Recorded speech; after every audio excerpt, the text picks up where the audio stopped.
Great. Spirits are high, and there's laughter, and it feels good. When we were walking out here, obviously we have great photographers who take awesome pictures and put them together when we have a win up here. And when we walked out before this game, we realized that the last time we had won in this building was I think August 19th or something against Minnesota, and they were like, "This is not right. We need to win today. It's a big game." And I think we came out and looked very dangerous, created some good chances. We're unfortunate with a couple of them, but then we're able to finally find the back of the net and weather a couple of their attacks. And then for the most part, second half, I think we played really well. Obviously, that first goal was crucial, right? I mean, you saw it in Salt Lake as well. If you get scored on early, then you have to open up, and I think that's what they had to do. But then we believe in our defensive ability to stay strong, which we did today. I think second half I had nothing to do. My defense was phenomenal in front of me, and then we punished them when we got our chances. So really good win, and hopefully this is another start to another streak for us. Can we talk about something that you did have to do? Was Freddie Montero? Talk about how you read it. You'll talk it down a bit, but it was a phenomenal save. How'd you see it? How'd you react? Well, I saw it, which is what allowed me to make the save. I think I asked for a four-man wall, and obviously tried to read it on the inside of that.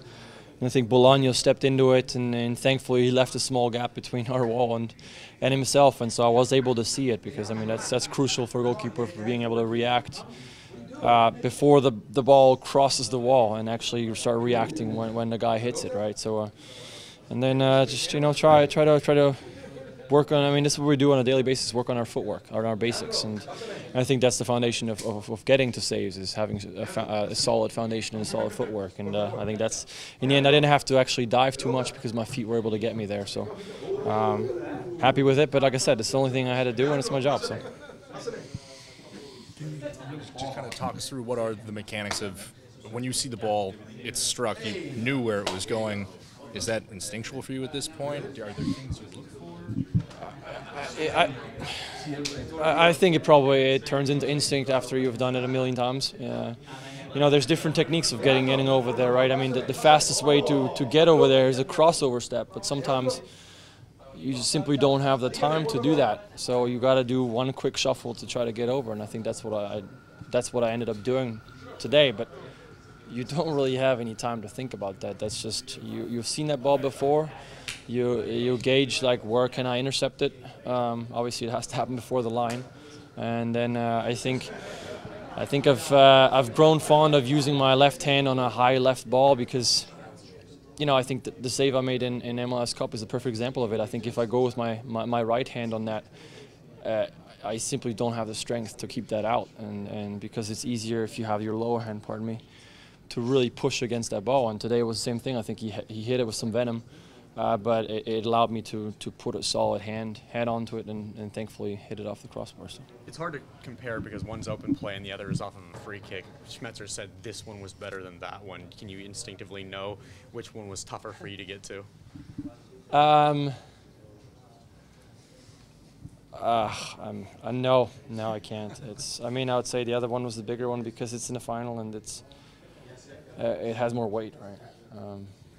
Again, I'm just doing my job. Sometimes you realize there's a really strange moment before everything happens, that it's one of those balls where you can't get to, but you end up going anyways. And it happens in training now and then too, where you're like, oh, you end up just going, and then you're like, whoa, I just got to that, And sometimes it happens in a game.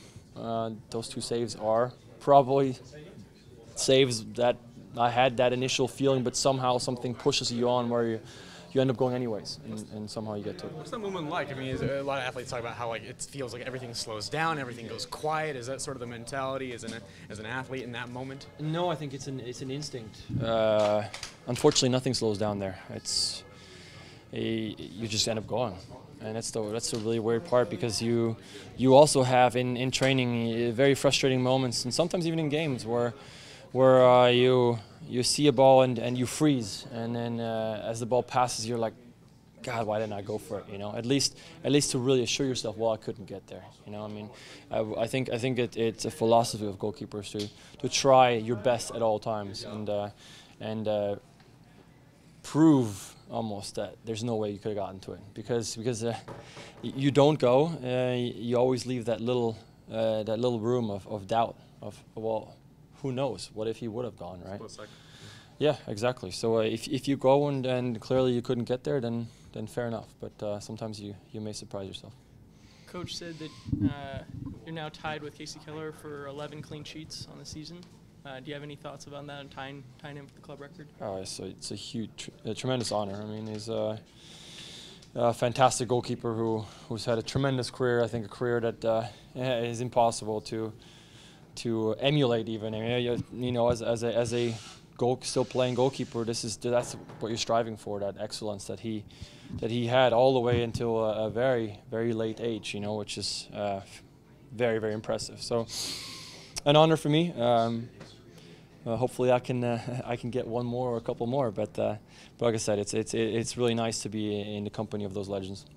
It was one game, it's only 3 points, but haven't been scoring goals lately. And how big a win was this in front of a home crowd that seemed to be really buzzed early on? Yeah, I think it was a tight game and a lot of tension in it. There's some rough tackles out there. I think both teams and the fans including realize that it's coming down to the wire. The West is extremely tight even after this result, and every point is precious. So furthermore, I'd argue that today was important to not allow the Vancouver Whitecaps to win a trophy on our field. That's something that we cannot allow, and so in that respect, a job well done.